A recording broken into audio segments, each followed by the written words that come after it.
Sejam muito bem-vindos ao nosso canal. Aqui trazemos informações de ativos no Brasil e no exterior. E vamos falar hoje do RBRR11. Trata-se de um fundo de papéis que tem um portfólio até com umas características bastante interessantes. Vamos entender aí os seus dados atualizados, ver seus últimos resultados e comparar ele com outros fundos de papel com porte semelhante. Se o vídeo ajudar em seus estudos, fique à vontade para curtir, compartilhar e se inscrever no nosso canal.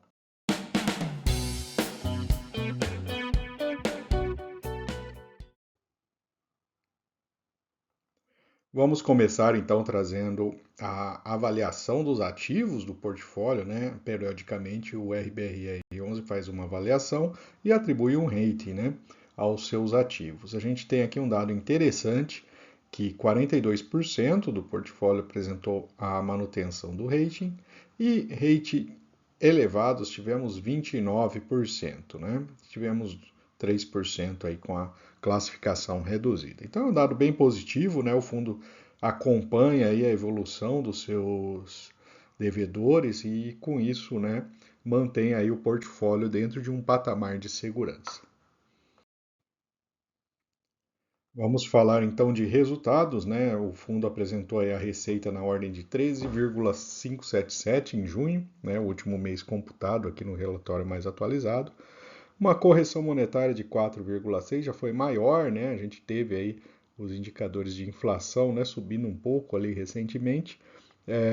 A gente vai ver um pouco melhor aí como se divide o portfólio desse fundo, mas ele tem uma correlação mais forte com a inflação.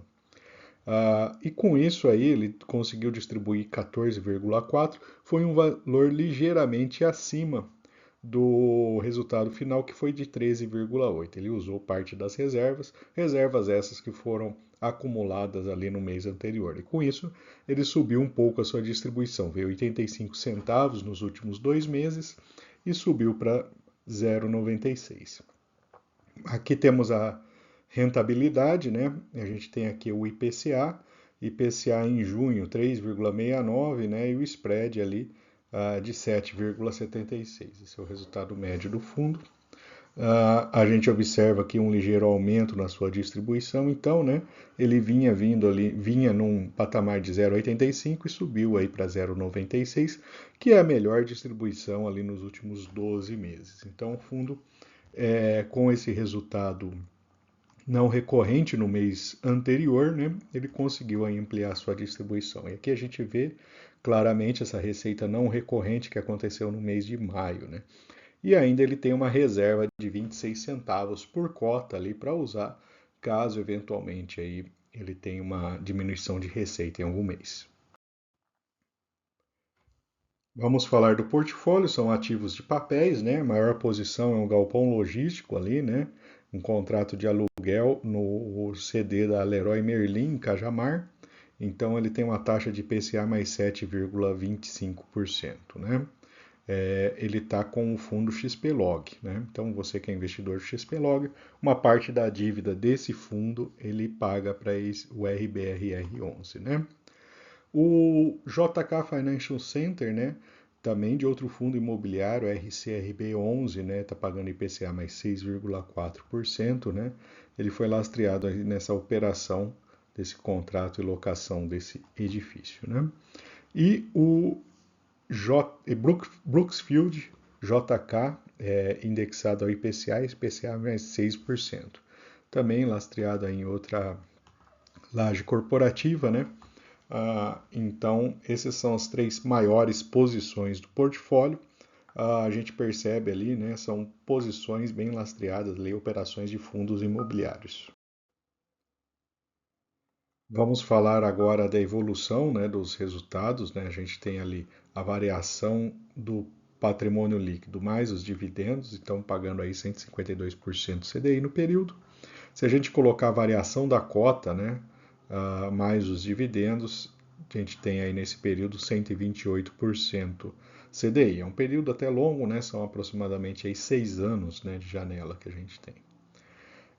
Aqui em termos de negociação, né, o volume diário médio, né, até no relatório ele está com um volume mais alto de 2,7 milhões, Mas se a gente olhar os dados atuais ali, né, consultar na internet, a gente observa que o volume caiu um pouco aí recentemente, né?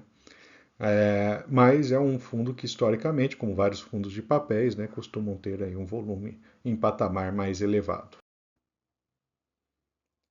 Uma visão geral agora do portfólio, essas são as maiores posições, né? Temos aí o Leroy que responde quase por 10% do portfólio, 9,3%, o Financial Center 7%, Brooksfield 6,8%. Então, a gente tem aqui essa evolução, maior parte dele indexada a IPCA mais 8,1%, 80%, né? Depois vem IGPM mais 7,1% e CDI mais 2,6%, né? Com 9%. Então, é um fundo de papel que tem uma forte indexação à inflação, né?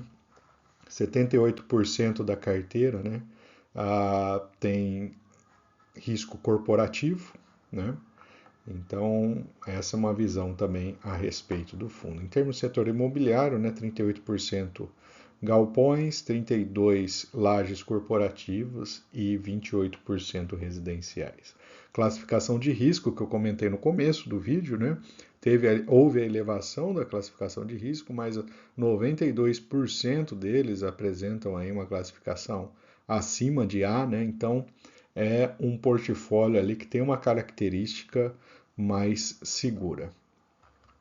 E aqui temos a indexação histórica, ele aumentou as posições ali em relação ao IPCA, né? Diminuindo aí a exposição à CDI. Né? Então o fundo fez esse movimento ao longo do último ano.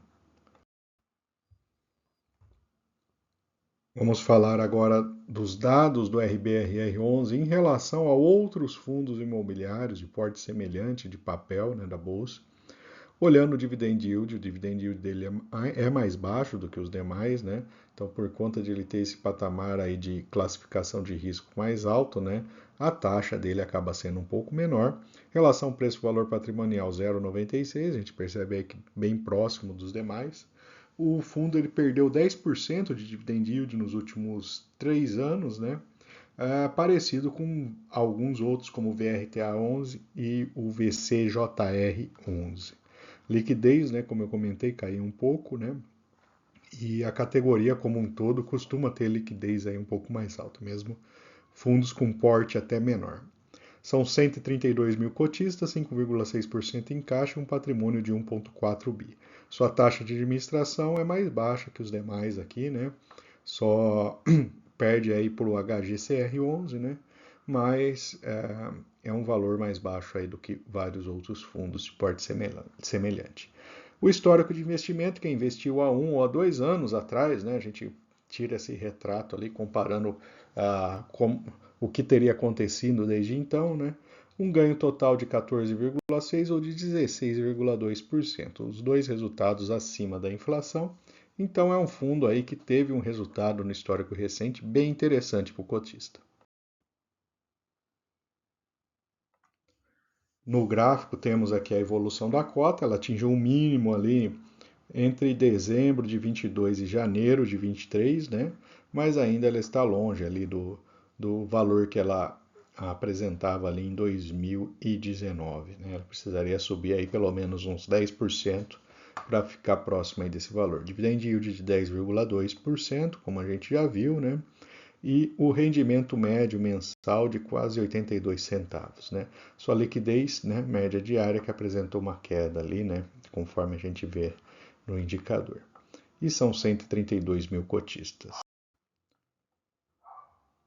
E finalmente vamos trazer os pontos positivos e negativos para investimentos no RBRR11. Do lado positivo são ativos com melhor classificação de riscos, né, e principalmente na última avaliação tiveram melhora.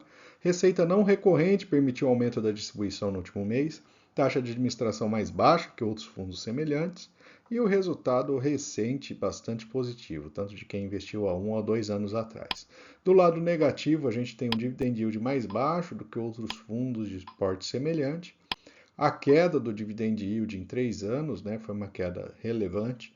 Indexação ao IPCA. Então, com essa expectativa que a gente tem aí de aumento da taxa de juros, a gente pode ter um IPCA um pouco mais pressionado, né, e que também deve acabar prejudicando um pouco aí o resultado do RBRR11. E vou aproveitar para deixar nossa playlist de fundos imobiliários. Lá você encontra diversos ativos. E fique à vontade também para curtir, compartilhar, comentar o que você achou desse vídeo. E se você não for inscrito, também deixarei o link aqui para você se inscrever em nosso canal.